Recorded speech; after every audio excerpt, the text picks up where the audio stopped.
Hello and welcome to another episode of Lights, Camera, Akron. I'm Matt Barnhart alongside my co-host Brooke McKivergan. Coming up, we'll take a look into some new robotic research done by our very own University of Akron professors. Then we'll get an inside scoop at a special red carpet event that actually helps raise drug awareness. And later, we'll sit down with Jane Elliott to discuss all the work she's done surrounding current race issues. All this and more coming up on Lights, Camera, Akron.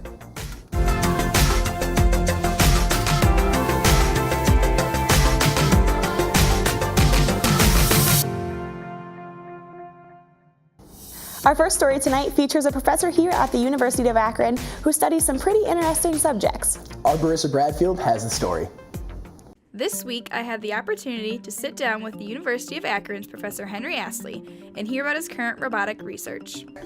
So I've always been a reptile person ever since I was a kid. When I went to college, I initially went into engineering. Professor Astley has always had a great interest in snakes. In just a minute, you'll hear about what awesome invention he just made. So the general area, we're all part of this Biomimicry Research and Innovation Center, and what we're interested in is using living organisms to solve problems in the human world, using natural solutions to human problems, because in many cases, animals have solved the same problems that we have, or similar problems, and they've done so often in very inventive and unusual ways that humans wouldn't necessarily think of in a simple problem-solution mindset. He has been doing a lot of work with salamanders, tree frogs, and his personal favorite, snakes. Snakes are exceptionally good at moving through cluttered environments. These small holes and dense vegetation that gives limbed organisms a tremendous amount of trouble is either not a problem for snakes or is actually an advantage for them because they can push off the obstructions and use them to propel themselves. And so this allows us to solve certain problems of robots moving through very small, confined spaces and whatnot. We have, there's a snake robot in the lab right now, and I'm working with an undergraduate student to build the salamander robot, and there are plans in the works for a frog robot. That's a little more conceptual at this point, but eventually it will be coming along. So yeah, robots are an integral part of the research because although robots have certain limitations because of our limitations of control and what servo motors can do, the great thing about robots is they do what you tell them to do, whereas the animals do what they want to do. So in the case of a robot, you can say, what happens if the animal doesn't change its behavior in response to the environment? Will it fail in this new environment? Whereas with an animal, you just sort of see this correlation and have to infer causation. With the robot, you can experimentally test it. Well, my robots are very simple. Most of them have barely the brains of a pocket calculator, so these things are not going to be rising up and sending robots. Yeah, they're not going to send copies of themselves back through time to kill John Connor or anything like that. So they're very simple sort of systems. They're just series of motors.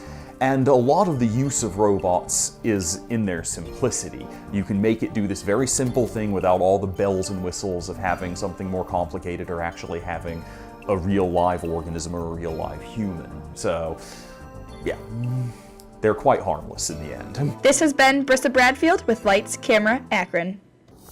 Wow, that was a really cool story. I think it's so awesome that Professor is able to handle snakes that way because I'm absolutely terrified of them. My brother used to have a ball python and he got loose in the house one day and then we never found him, so we just assumed that the snake was gone. And then we changed houses and then my mom started screaming one day because she opened her dresser and the snake was just in the dresser. And ever since then, I just can't with snakes. Oh, I was just taking a little nap or something. I guess so. Yeah, but these professors are amazing, and the students here at UA are also stepping up to do amazing work. Yeah, there has been a lot of success on campus lately.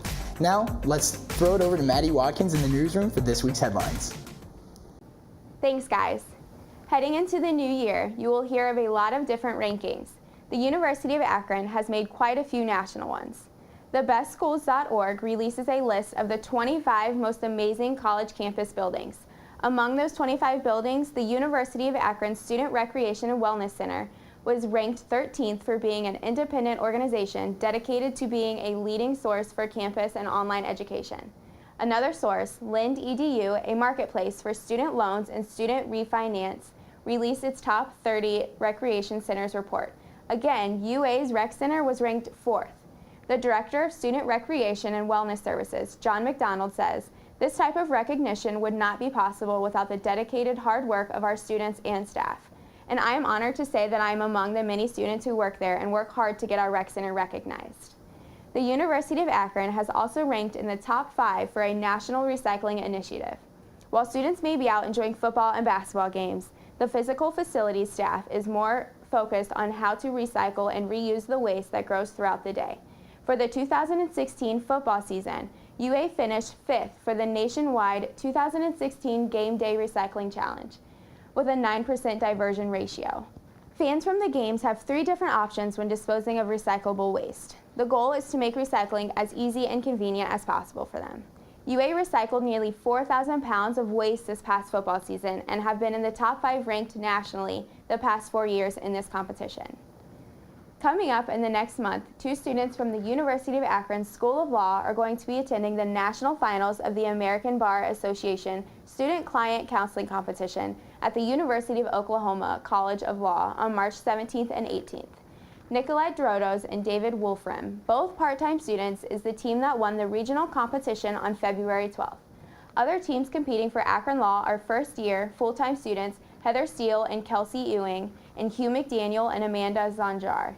These teams made it to the regional competition based on their high performances at Akron Law's Intra-School Client Counseling Competition on January 14th. President Matthew Wilson, coach of the Akron Law teams, says it is great to see Akron Law continue to excel in practical skills competitions. Good luck to all 3 teams. That'll do it for this week's headlines. Be sure to tune into Lights, Camera, Akron for updates on news and accomplishments here at the University of Akron. Matt and Brooke, back to you guys. This is another amazing story for the University of Akron, being in the headlines, building traction for the Recreation Center. I agree. I worked there for 2 years and I loved it.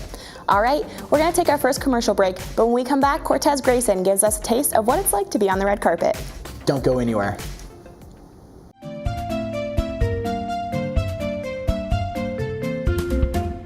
Welcome back to Lights, Camera, Akron. Matt, I heard that there was a red carpet event? Yeah, there was. We got a story from one of our producers up at ZTV, Jacob Ruscio Cole. He was working with Summit County in the heroin drug prevention awareness. And our very own Cortez Grayson got to go and do some interviews, and I was there behind the camera. Let's take a look. I'm Cortez Grayson, and I was able to attend Suma Health's Community Partnership Red Carpet Premiere, recognizing 16 outstanding high school students. The students created unique public service announcements to stop drug abuse, especially the heroin epidemic, and to raise awareness in the Summit County community. What is your name and your position? I'm Zach Miley, Prevention Specialist at Community Health Center. What inspires you the most about helping kids? I think just the fact that in youth-led prevention, it's really we empower them to do the work, and seeing them affect their peers the way they do with their messaging and their innovative thought process is really what inspires me the most about them.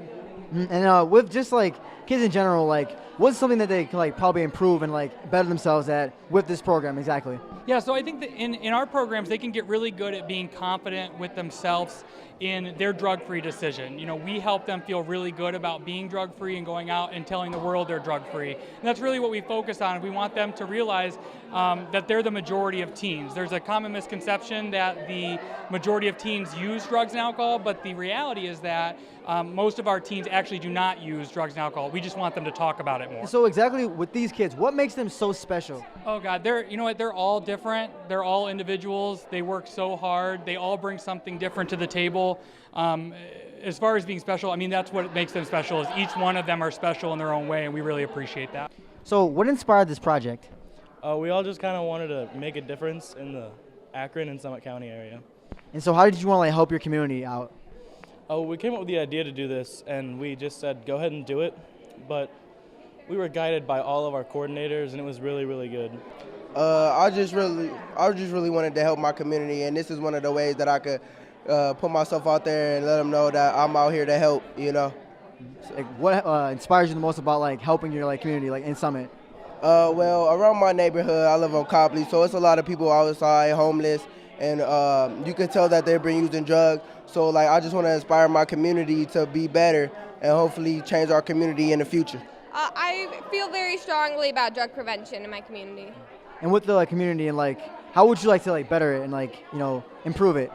I'd like more people to be aware of the signs of abuse and how to prevent it. My uncle overdosed on heroin a few months ago. That inspired me to do this. And my friend at my school also overdosed on heroin. It was really tragic. There was a PSA about it. It was really sad. So what did you guys think of the program? I thought it was really well. I liked how they presented everything to everybody tonight. What inspires you the most about these kids? I think that when youth speak to youth, it's a different message than if like an adult or anybody else was speaking to you. These 16 students are very remarkable and are true leaders who believe in making a positive impact in their community. This has been Cortez Grayson. Lights, camera, Akron. Wow, that was so inspiring, and I even know that students got to film right here in the studio. Yeah, they got to work with ZTV and put those PSA together, which were the best parts, and working with the Suma County Health Board, I hope we get to do it again. I agree, that'll be awesome. Another huge part of society lately has been feminism, and there's even a professor on our campus that wrote a book about it. Our very own Naquan James got the opportunity to sit down with Professor Thomas to talk about her book and the feminist issues faced today. I recently sat down with Tracy A. Thomas. She is a professor at the University of Akron School of Law. She recently wrote a book about feminism called Elizabeth Cady Stanton and the Feminist Foundations of Law. She explains her role here at the University of Akron. I am a Cyberlin Chair of Con Law and Director of the Constitutional Law Center. The Constitutional Law Center is really unique. It's one of just two such centers in the United States that were established by Congress in 1986, which was the bicentennial of the Constitution. And Congress gave appropriations to 4 schools to fund centers and professorships to research the Constitution. Us and Akron and Drake University are the two that have operational centers, and so it's quite a prestigious attribute that we have here at Akron. And so what the center does, we have student fellows who work in it, we have faculty fellows, and our mission is really to do research on constitutional issues and provide public education. So we have a Twitter, we have social media, we do programming for the community, the university, and the law school, as well as contribute to the research in the area.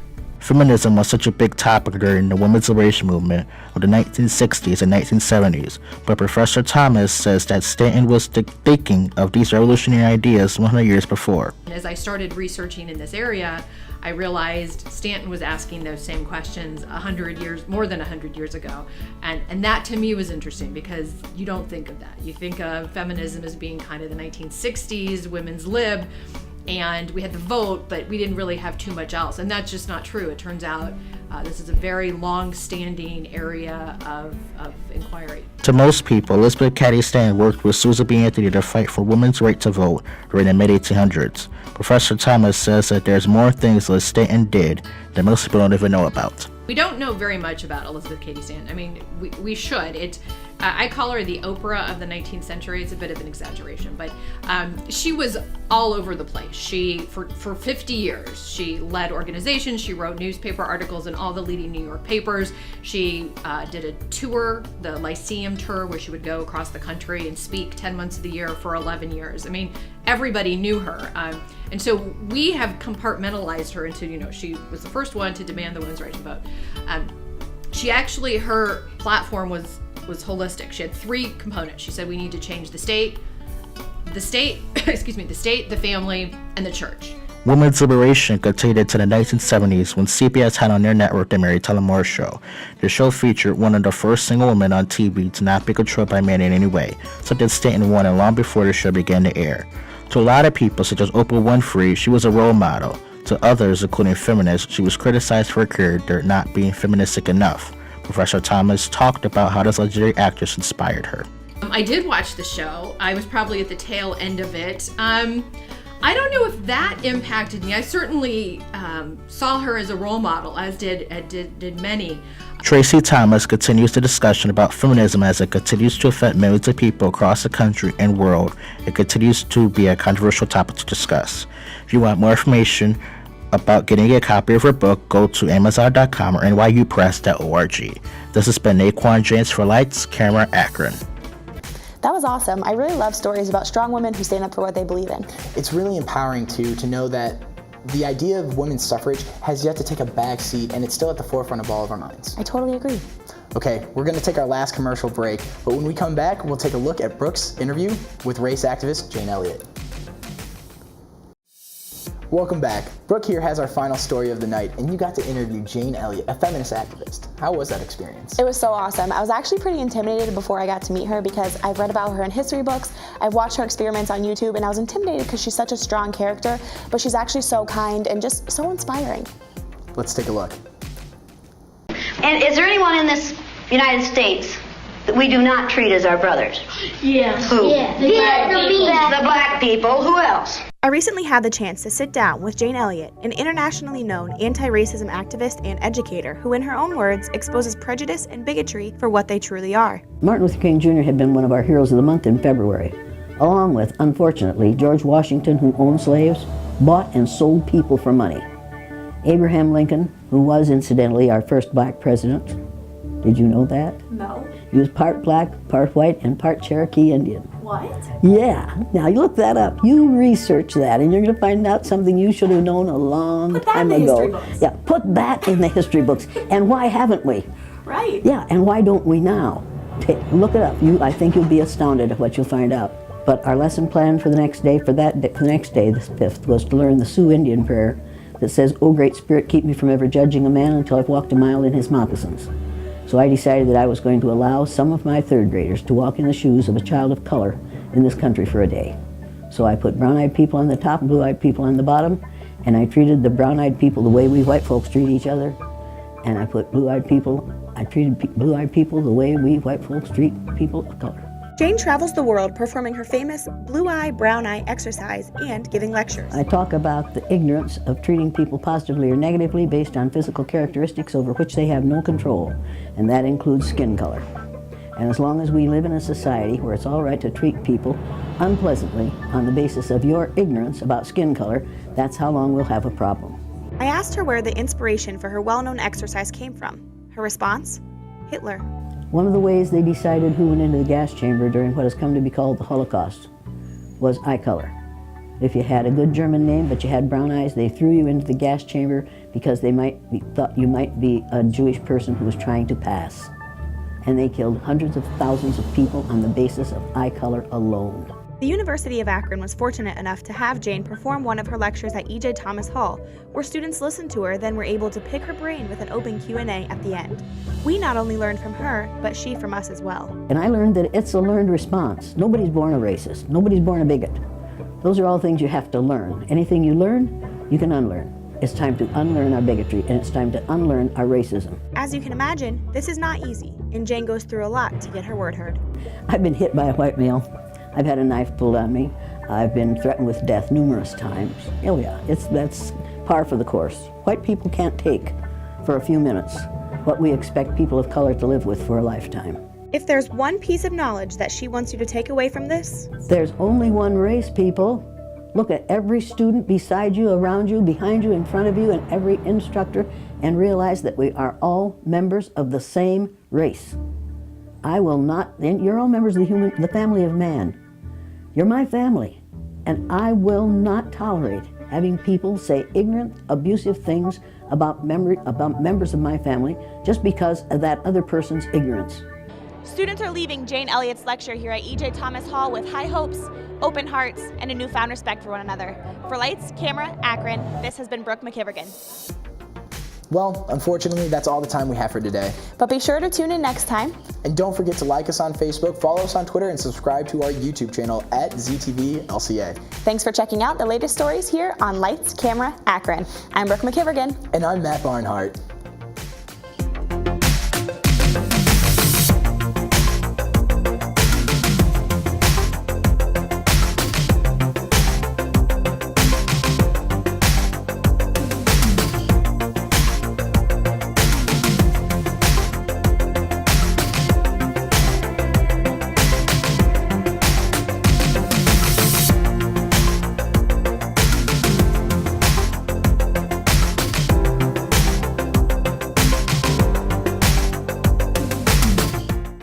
This program was produced by ZTV at the University of Akron.